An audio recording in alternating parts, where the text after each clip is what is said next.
እያለች ነበር እኮ በእግዚአብሔር ለምን አቋረጥከት? እሷ በገባት ልክ ለብሳ ጎንበስ ቀና እያለች እኮ ነበር ስትለኝ ነበር።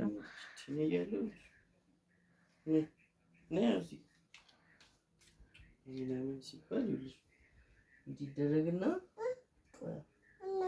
አሜን አሜን ልትይቆ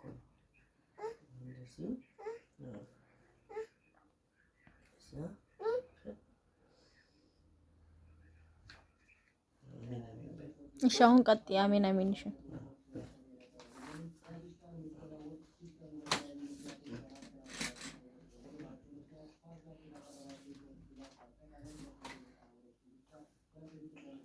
በሱ ደብተር እየጸለየች ነበር እኮ የጸሎት መጽሐፍ መሆኑ ነው።